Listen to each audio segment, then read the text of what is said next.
Welcome to Capture Us Podcast. I'm your host today, Mr. Chris. In the dungeon. Mr. Chris. Mr. Chris not in the dungeon today. I'm here with our normal host, JT. Hey, also, better lighting out here, huh? You like that? Yeah. Yeah, it's nice. It's bright. Mm-hmm. I kind of like my dungeon, if we're being honest. But I am here with JT, who has just come back from the CrossFit Games.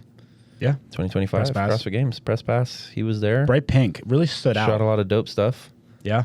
Was yours bright pink or were they all bright pink? They were all bright pink. I like that. So we got in on Thursday, did media check-in. There was a special group of people that got the sparkly wristbands. Very hot commodity. The sparkly... That's sparkly sick. wristbands. Yeah, so they got like special access. Did you get a sparkly wristband? I did not get a special. Makes sense. Yeah, I did not. They got like special access. They were able to go into like the warm-up area and all that kind of stuff. So we were able to only go really media pit, and then they had like a media space as well that we could edit and stuff. Okay. So with that, let's break down your experience. How like take me step by step. When did you get in? Got in Wednesday night late. It was hard because obviously Albany doesn't have a lot of direct flights because it's like a small regional airport. Yeah. We got there around Wednesday like late, and then Thursday was kind of just like a chill like morning kind of.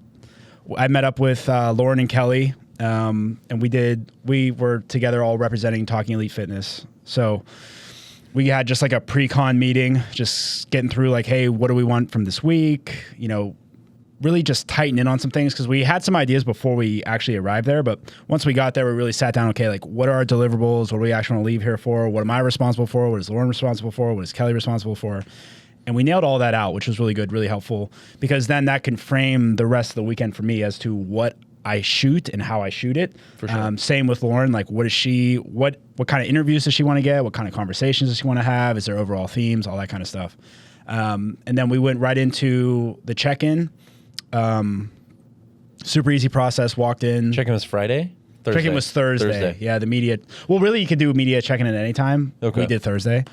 So we got in there, super easy. They explained a bunch of stuff to us. Very helpful. The entire like media staff on the CrossFit side was like amazing. Oh, heck like yeah. everyone had like positive vibes, like just good energy like around. Generally speaking, media people are. Yeah, it was great. Tend to be. Yeah. Yeah, it was great. Thursday, we just like did a bunch of like networking. We met with like coaches, and Lauren has a show coming out. It's going to be all about the idea of like a carpool. So if you've seen Carpool Karaoke, she's going to be doing that in those types of interviews without the singing. So I helped her. I really wanted some singing. Right? So did I. Rumor has it there might have been one athlete that did sing. Okay. So we did that on Thursday night. And then, Friday obviously started everything. Yeah. Yeah. So what was really different about this time around, as to previous, was I wasn't necessarily covering one athlete. I wasn't covering like one training group. I wasn't shooting for like a brand. I was shooting for a news organization, with Talking Elite Fitness. Yeah. So they were looking for more. The strategy was completely different in the sense of like I was responsible for gathering key moments that happened in the workout and then be able to pick out the winner. So my like structure of how I did it was I literally filmed every single athlete like at the start, like in the first couple movements. Yeah. And then you would look up at the monitor, like up ahead, up above us, the big screen, and it would indicate Fish is leading, right? Yeah. So then I'll focus on Fish for a little bit, and then I'll look up and kind of see. And then what worked out was that I actually was able to do a lot of like back and forth with if there was two people that were kind of leading the pack in the battle between them. Yeah. So there was a huge battle between Danielle, Brandon, and Tia. So being able to cover that was awesome. It was like just going back and forth with your camera and doing that. But it's a completely different style of shooting. You're not shooting for one thing. You're shooting the entire event by event, like a different subject each time. Yeah, it seems like it could have potentially been maybe a little more chaotic. Not necessarily in like a bad sense. Controlled chaos. Yeah. Yeah, like you have no idea going into it who you're filming.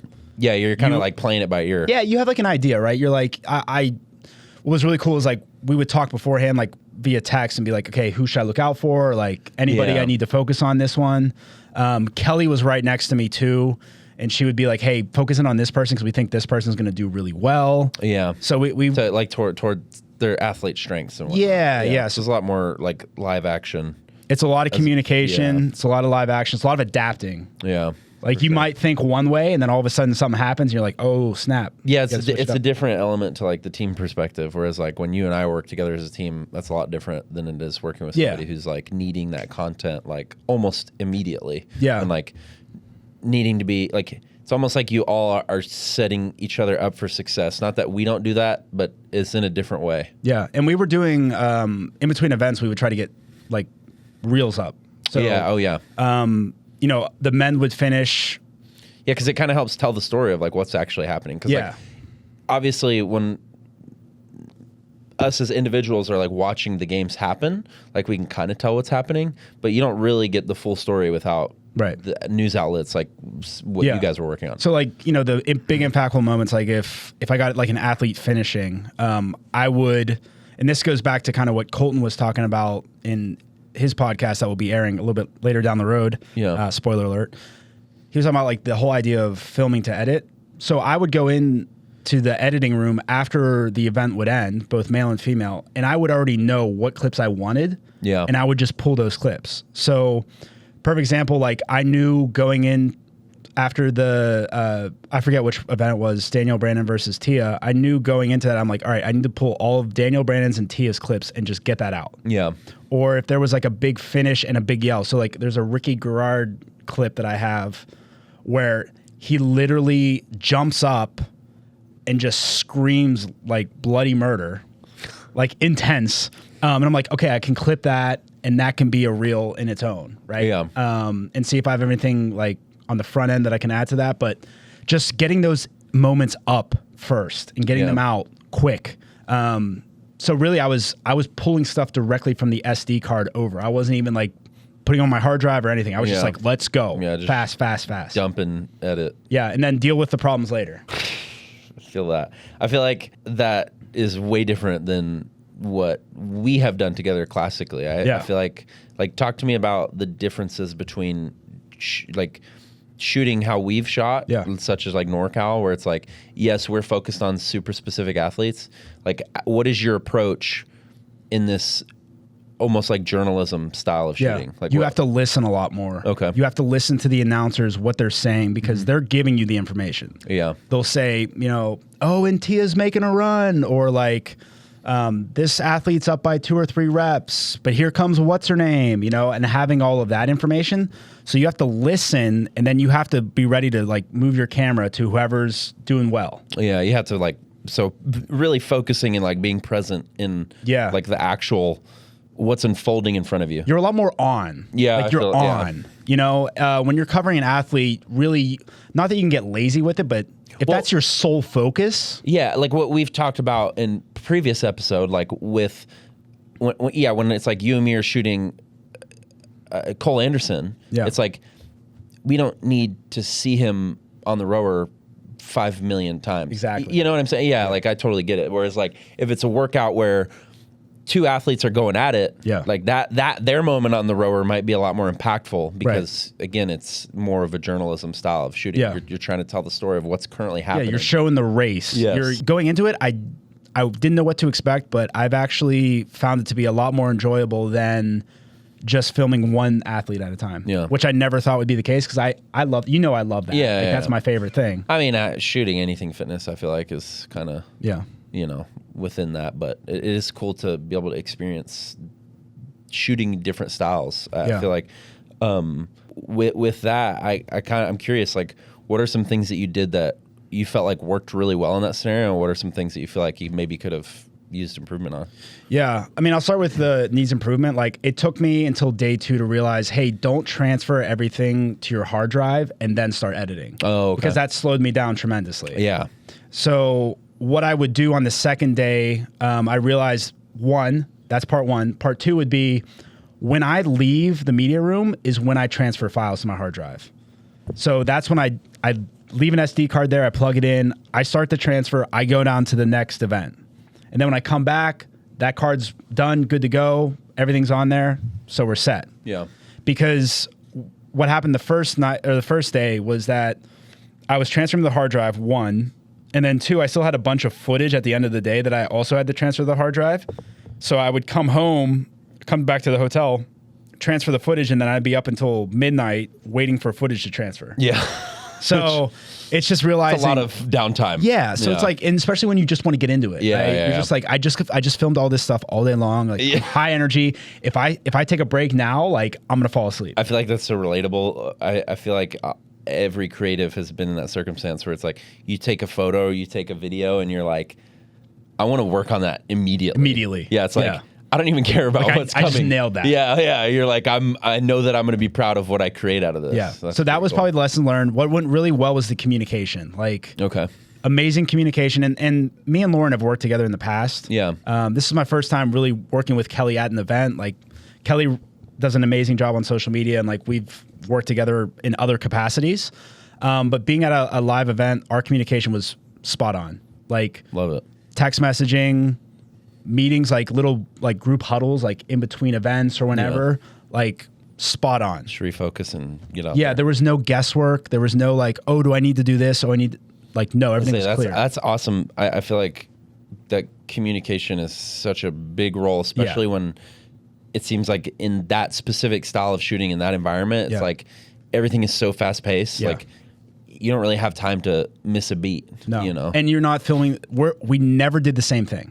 We were always doing different things, and then together, our collaborative efforts have been able to put out some of the stuff that people have been seeing, and that we'll continue to see here as time progresses. But yeah, it was just like overall like really good experience. Like I was blown away by the other works of like what other creatives were doing too. It was really cool. Some awesome stuff. I mean, you see the same people at a lot of competitions. For sure.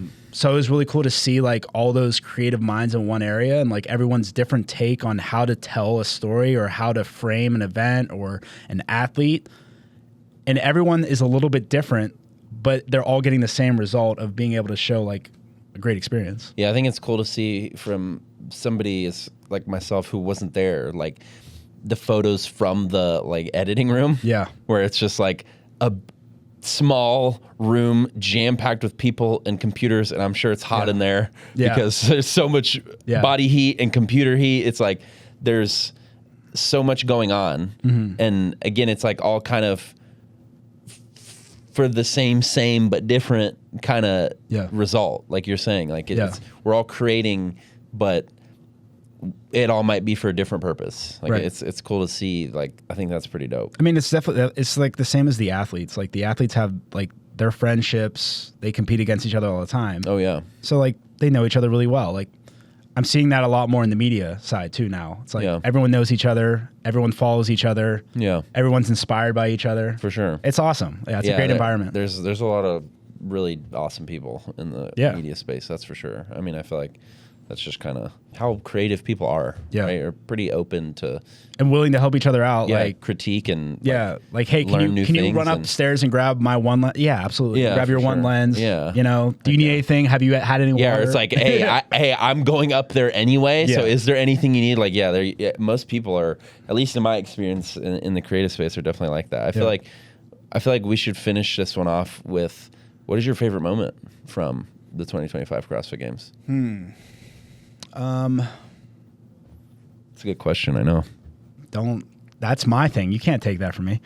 Got him, Sam. I would say, so it's a moment that Lauren caught, and it was at the very end of the event. The event just ended, or the competition just ended. Okay. And Matt Torres, the coach of Brute. Yeah. Along a lot with of people. Yeah. Along with Coach L, and there's I'm sure a few. But his genuine reaction to after the competition's over, like he was like overwhelmed with emotion. That's and like awesome.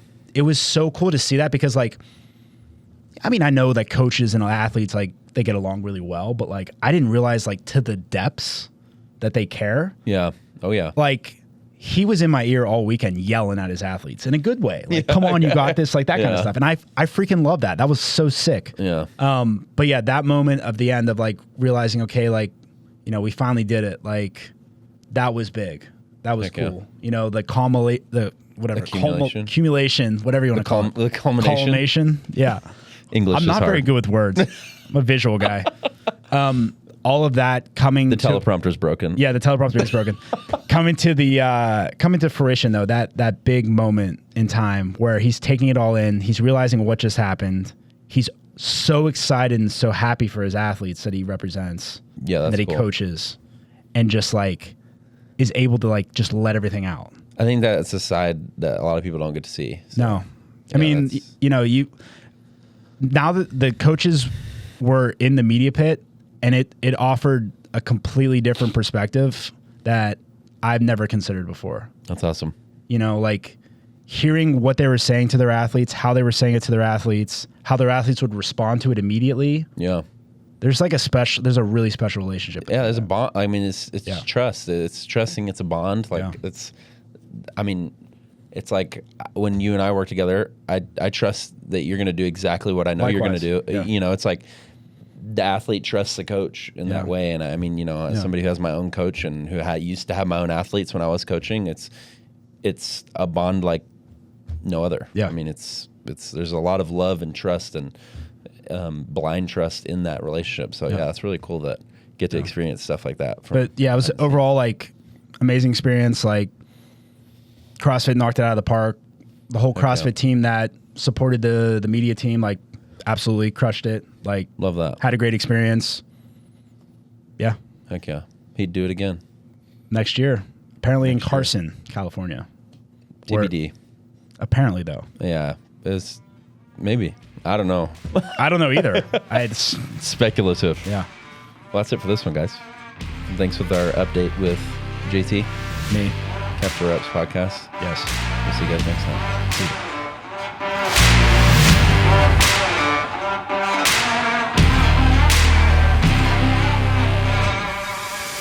Well, that's a wrap on this episode. Thanks for tuning in to the Capture the Reps podcast.